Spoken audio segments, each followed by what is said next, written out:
Hello, I am the real-life fake wizard.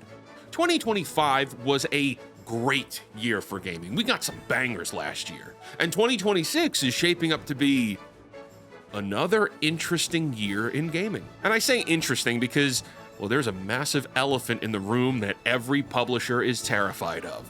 Grand Theft Auto 6, coming November 19th. Allegedly, assuming it doesn't get pushed back again. The billion-dollar meteor. Every game releasing this year is planning around this date. Nobody wants to launch near GTA 6. You drop a game in October or November of this year, and you're competing against the most anticipated title of the decade. Your sales could evaporate, your marketing budget could burn for nothing. So what you're gonna see is a front-loaded year. Publishers are gonna race to get their games out in the first half of 2026 before the meteor hits, and then there's probably gonna be a graveyard from September onwards. In fact, if we look at the most anticipated AAA games, lots of them don't have release dates yet for this year. And the reason for that is GTA 6. But with that context, here are my personal 15 most anticipated games of 2026. This isn't a ranking, this isn't a countdown, this is just me as a gamer and a fake wizard telling you what I'm personally excited about and why. Today's indie game shoutout is Crosscode, a retro-inspired 2D action RPG set in the distant future. Crosscode combines 16-bit SNES-style graphics with butter-smooth physics, a fast-paced combat system, and engaging puzzle mechanics, served with a gripping sci-fi story. To learn more about this game and hundreds of other indie games, visit our indie game discovery platform, fakeportal.com, or scan the QR code on your screen. Now back to the video. First up on the list is Crimson Desert, dropping March 19th, 2026. Pearl Abyss has been teasing this game since 2019, and it's finally releasing. This is a standalone open-world action-adventure spinning off from Black Desert Online, but you don't need to know anything about that MMO to care about this. The open world is twice the size of Skyrim. You've got dragon riding, mech piloting, mount chaining where you could swap between horses mid-gallop. The combat looks like a blend of parries, aerial juggles, and elemental skills. A very Dragon's Dogma energy. You play as a mercenary named Macduff, navigating a Nordic-inspired fantasy realm with warring factions, ancient mysteries, and a gritty lived-in aesthetic. This could be the sandbox king of early 2026. Number 2 is something that seemingly popped into existence just a few days ago, at least for me. Dragon Quest VII Reimagined, coming February 5th, 2026. I did not know this was even in production. I only just got into Dragon Quest with the Dragon Quest III remake, and I knew that the first 2 game remakes were also released. Those came out last year. But I didn't expect a fully 3D remake game to be right around the corner. The demo dropped January 7th, and it carries your save data over to the full game, meaning right now you can play this demo and kickstart your campaign. What I appreciate is that they're seemingly modernizing the pacing of all the Dragon Quest games. Auto battles, speed boosts, quality of life improvements, without gutting what made the original games work. And it's dropping in just a few weeks. Game number 3, The Blood of Dawnwalker. 2026, no release date yet.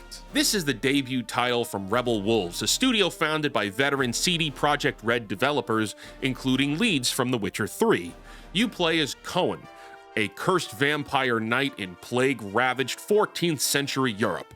By day, you're a human, relying on stealth and diplomacy, but by night, you guessed it, you're a vampire. The game gives you 30 days to lift your curse. It's a narrative sandbox with branching paths based on your choices, faction alliances, and how much you give in to your vampiric nature. 20 plus minutes of recent gameplay showed off boss fights and how drastically the day-night cycle changes gameplay. This game is The Witcher meets Vampire the Masquerade, and that sounds like fun. Game number 4, Fire Emblem Fortune's Weave. 2026, Switch exclusive. This might be my most anticipated game, and I don't even have the console for it, and I'm not buying the console for it. I'll go play 100+ hours of this at my buddy Jack's house. I'm sure he won't mind. This is the 18th mainline Fire Emblem title, and after Fire Emblem Engage was kind of awful with a weak story and cringe characters, I have been anticipating the serious return to form that Fortune's Weave is shaping up to be. The premise centers on something called the Heroic Games, a gladiatorial arena where characters' fates intertwine through new weave mechanics. Shared buffs, shared debuffs, and when permadeath hits, it ripples through your entire army because of those connections. That's a fascinating and exciting evolution to the permadeath system. It's not just this character died, it's this character died and now everyone connected to them is affected. Nintendo's re-releasing Path of Radiance on NSO just a few days ago isn't a coincidence. They're building momentum for this franchise heading into 2026. Fortune's Weave is positioned as a marquee Switch 2 title, and I'm hoping it delivers. I really love this franchise. I hope this game is good. Game number 5. Control Resonant 2026, no official release date. The original Control was a third-person shooter. Resonant seems to be melee-focused. You're playing as Dylan Faden, Jesse's brother from the first game, hunting her through an inverted shifting version of Manhattan. I have mixed thoughts on this. Firstly, I'm a firm Remedy fan. I criticize them often, but that's out of love for the original Alan Wake and the overarching world they've been building for, I guess, decades now. Alan Wake 2, man, I loved it the first time I was playing it, in that moment, but I'm still very torn on a lot of the choices in that game. I'm still torn on the idea of robbing the title character of his own game. Alan Wake is not the main protagonist of Alan Wake 2. He is only a playable character for around half the game, and his story is not nearly as important as the actual main character, Saga Anderson. And that brings us back to Control Resonant, where, again, you're switching out the main character. Control was about Jesse Faden, so you play that game, and let's say you want more of that game and that character in the sequel. Well, guess what? No, this is Remedy, and we're allergic to giving you continuing protagonists. That being said, I'm still looking forward to this game because I'm bought into the Remedyverse. Game number 6, Gears of War E-Day. 2026, no official release date. I love Gears of War, especially when it was the Cliffy B Epic Games. Ever since the Coalition took over, they Star Wars sequel trilogied the entire franchise. Gears 5 was an embarrassment. The multiplayer might have been the most well-refined it has ever been, but the story was a Rey Skywalker embarrassment.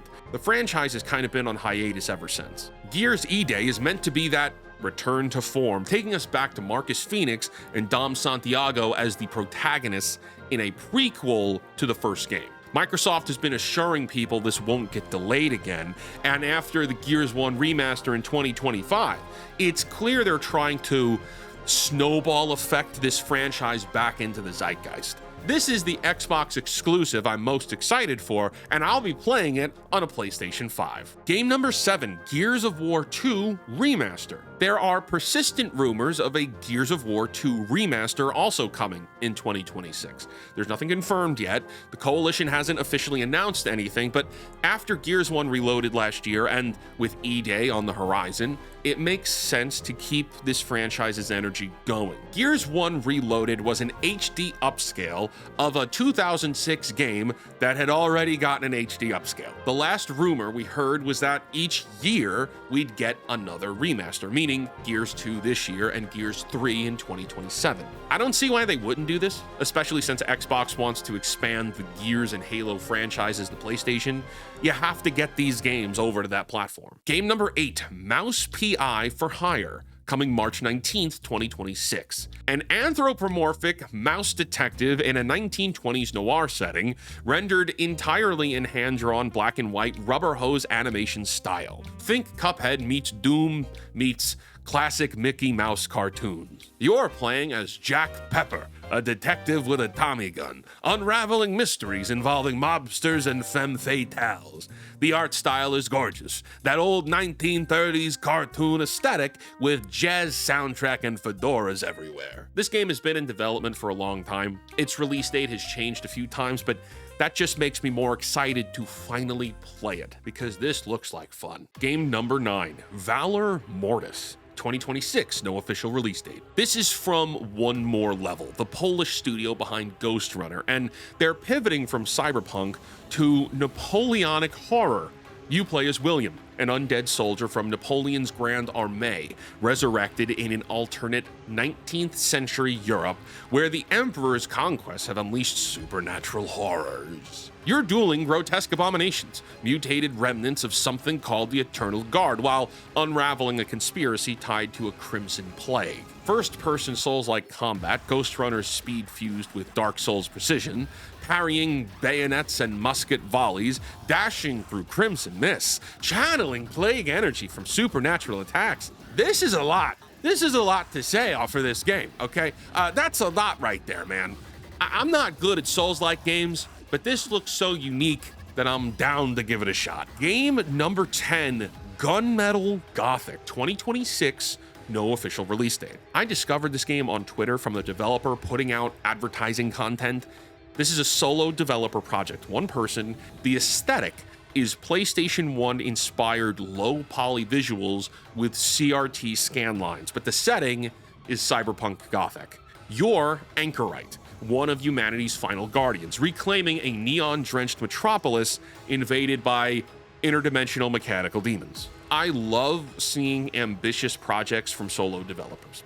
The trailers show real scope without the crunch of a massive studio. I think it's the PS1 graphics concept that kind of sold me on this. Like, that sounds really fun. Game 11, The Secret of Weapstone, 2026, no official release date.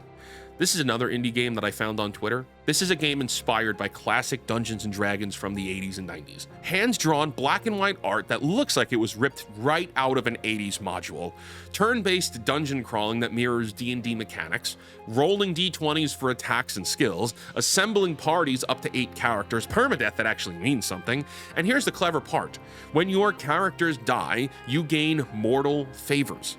Perks from your fallen allies. Death isn't just permanent here, it's part of the progression system. As someone who misses playing Dungeons & Dragons, or I mean really just TTRPGs in general, and also as someone who has a massive distaste for what Wizards of the Coast has become, I'm very excited to give this a try. Game 12, Max Payne 1 and 2 Remake, allegedly dropping in late 2026. Remedy claimed that full production started on this game in August 2024. Rockstar is fully funding the $55 million plus budget, and it's being built in Remedy's Northlight engine, the same tech powering Alan Wake 2 and Control. What excites me is the potential for canon ties to Remedy's connected universe. Control already referenced Max Payne. Alan Wake 2 expanded on that universe. A rebuilt Max Payne with modern visuals and potential narrative connections could be very, very interesting.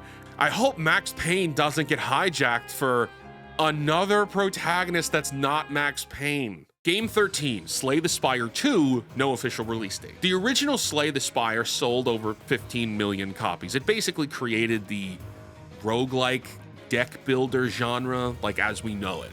And now Megacrit is making a sequel. Set 1,000 years after the original, the Spire is hungry again. Returning characters like Ironclad are evolved. There's new characters in the game, hundreds of new cards, relics, and potions.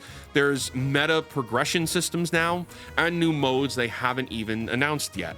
This was supposed to launch in late 2025, but got delayed for polishing reasons. The first one is great, and I'm looking forward to the sequel. This is a good game. You're gonna lose hundreds of hours on this. Game 14, Fallout 3 Remastered, rumored for 2026. This one's unconfirmed. We know that Fallout 3 Remastered is in the works.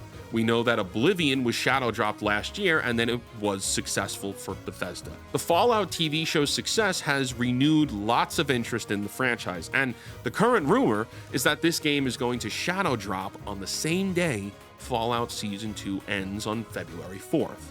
Will it happen? I don't know, but I'm very excited to play this game again with HD graphics, and I hope that's the case. Game 15, Kingmakers. Currently delayed indefinitely, but we're all hoping for 2026. This is the game where modern special forces, like assault rifles, drones, tanks, helicopters, invade medieval Europe through time travel. You're leading squads against endless waves of knights, archers, pikemen, and siege engines. It's a real-time strategy meets action meets, I don't know, chaos. The trailers look ridiculous. Helicopters mowing down cavalry charges, tanks breaching castle walls. Redemption Road Games delayed it indefinitely back in October 25, citing the need for more polish. But this is still one of Steam's most wishlisted titles. And Netflix has already optioned it for a live-action adaptation before the game even launches. That's huge. If Netflix is getting involved, I mean, that doesn't really mean anything. The game could launch and it might be terrible, but like, I don't know. I think it looks like fun. Well, that's my 15. No rankings, just the games I'm personally excited for heading into 2026. And look, I know some of you are gonna say, where's Grand Theft Auto 6? Well, like Harrison Ford says, I don't care. 2026 could be an incredible year for gaming. And there's also the indie scene to watch out for, which will guaranteed also have lots of bangers dropping this year. For more updates on those, visit fakeportal.com, as we're posting new games almost every single day. Until next time, create, innovate, inspire others to do so as well, and for the love of God, cancel Disney Plus.